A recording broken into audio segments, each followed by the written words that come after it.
नमस्कार दोस्तों। तो हम घटना चक्र बिहार तथ्य सार देख रहे थे और इस वीडियो में आपको मध्यकालीन बिहार से संबंधित जो तथ्य हैं वो मिलेंगे।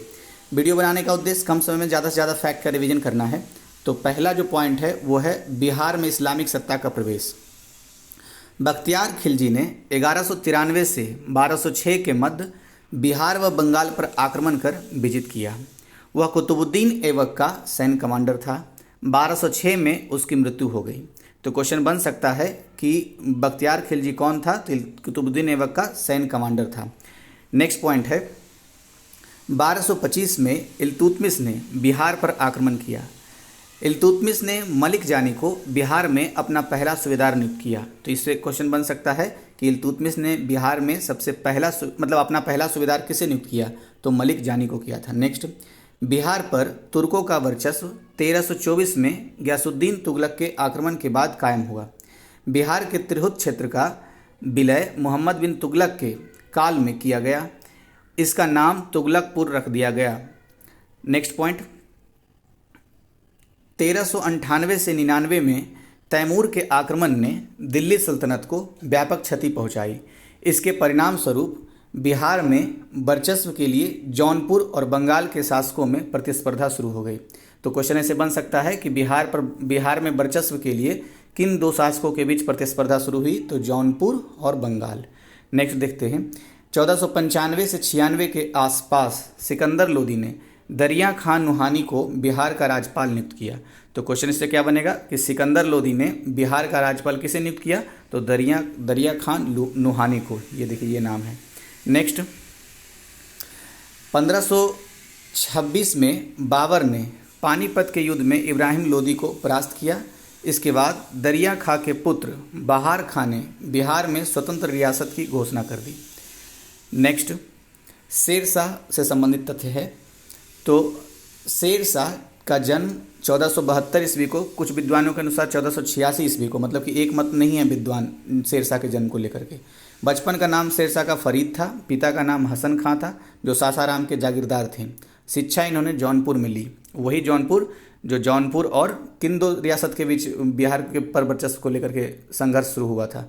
जौनपुर और बंगाल के शासकों ने बिहार पर वर्चस्व को लेकर के संघर्ष किया था और इसी जौनपुर से शेरशाह शिक्षित हैं। नेक्स्ट, बहार खां लोहानी ने फरीद को शेर खां की उपाधि दी। तो फरीद मतलब कि शेरशाह को शेर खां की उपाधि किसने दी? बहार खां लोहानी ने। नेक्स्ट, मोहम्मद शाह यानी कि बहार खां लोहानी की मृत्यु के पश्चात उसकी विधवा पत्नी दूदू बेगम से शेर खां ने विवाह कर लिया। 1529 में महमूद लोदी की तरफ से घाघरा युद्ध में भाग लिया और 1529 में ही बंगाल के नुसरत शाह को पराजित कर हजरत ए आला की उपाधि ली। तो हजरत ए आला की उपाधि किसने ली है? शेरशाह ने ली है। नेक्स्ट, 1530 में लाड मलिका मतलब चुनार के फौजदार ताज खां की विधवा जो थी उन्हीं का नाम था लाड मलिका से विवाह किया।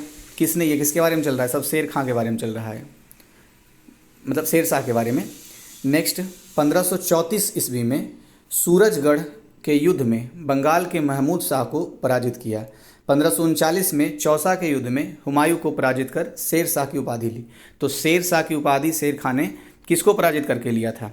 तो हुमायूं को पराजित करके शेरशाह की उपाधि धारण किया था। और कब किया था? 1539 में चौसा के युद्ध में। नेक्स्ट, 1540 में कन्नौज यानी कि बिलग्राम के युद्ध में हुमायूं को परास्त कर द्वितीय अफगान साम्राज्य और सूर वंश की स्थापना की। तो पहला अफगान साम्राज्य तो लोदी वंश जो दिल्ली सल्तनत था उसी समय स्थापित हो गया था और दूसरा शेरशाह ने स्थापित किया था। नेक्स्ट, 1543 में रायसीन विजय कर वहाँ के शासक पूरनमल को विश्वासघात से मार डाला और भीषण कत्लेआम करवाया जो शेरशाह पर एक कलंक है। तो क्वेश्चन ऐसे आ सकता है कि शेरशाह पर निम्नलिखित में से कौन सा घटनाक्रम कलंक है?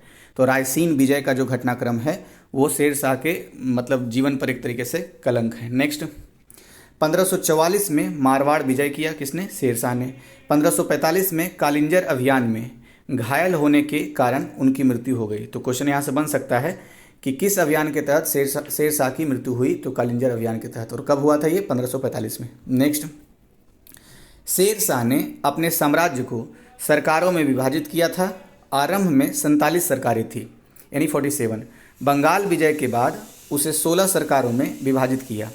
इस प्रकार कुल सरकारों की संख्या 63 हो गई, क्योंकि 47 पहले से था और बंगाल को जैसे विजय किया तो 16 और बढ़ गए, तो 47 और 16 कुल मिलाकर के 63 हो गए। सरकार का प्रशासन सिकंदर सिकदरान और तथा मुंसिफ मुसीफान द्वारा चलाया जाता था। तो क्वेश्चन ऐसे बन सकता है कि शेर शाह के काल में सरकार का हेड कौन होता था, या सरकार के प्रशासन का हेड कौन होता था? तो सिकदार सिकदारन तथा मुंसिफ मुसीफान। नेक्स्ट, उसने भू राजस्व व्यवस्था हेतु मुख्यतः रैयतवाड़ी व्यवस्था लागू की थी। उसने चांदी का रुपया चलाया था। तो ऐसे क्वेश्चन पूछा जा सकता है कि शेर शाह के काल में भू राजस्व व्यवस्था हेतु किस तरीके को अपनाया गया? तो एक तरीके से रैयतवाड़ी व्यवस्था को अपनाया गया था, और चांदी का रुपया भी शेर शाह ने चलवाया है। नेक्स्ट, अब्बास खां सरवानी ने उसकी जीवनी लिखी है। तो शेर शाह की जीवनी किसने लिखी है? अब्बास खां सरवानी ने लिखी है। नेक्स्ट, शेर शाह ने सासाराम यानी बिहार में अपना मकबरा बनवाया था।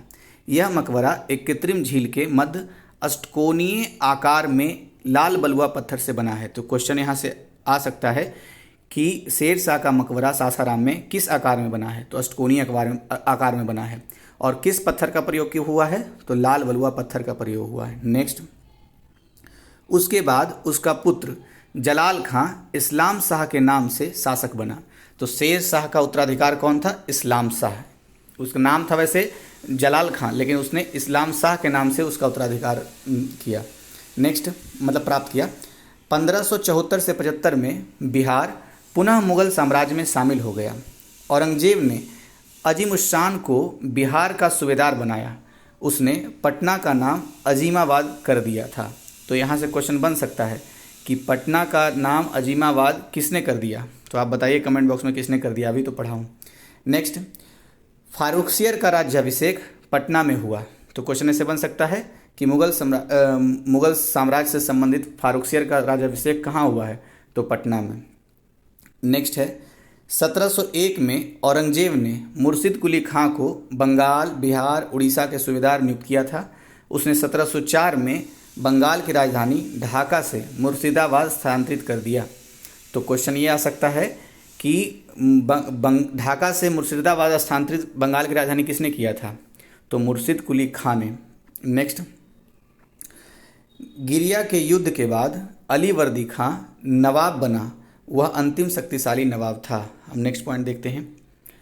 1576 में यानी 1756 में सिराजुद्दौला जो अली वर्दी खां का जो नाती था बंगाल का नवाब बना। तो बंगाल का नवाब सिराजुद्दौला कब बना? 1756 में यानी 1756 में। नेक्स्ट, 23 जून 1757 को प्लासी के युद्ध में वह अंग्रेजों से हार गया। क्वेश्चन आ सकता है इसे, और आ चुका है दरअसल, कि प्लासी का युद्ध कब हुआ? तो 1757, 23 जून 1757 को। नेक्स्ट, 28 जून 1757 को मीर जाफर बंगाल का नवाब बना। तो यही मध्यकालीन इतिहास से संबंधित बिहार से संदर्भित तथ्य था, मतलब बिहार के मध्यकालीन इतिहास से संबंधित। वीडियो के बारे में सुझाव जरूर दीजिए कमेंट बॉक्स में, मैं इंतजार करता रहता हूँ। नेक्स्ट वीडियो में मिलते हैं।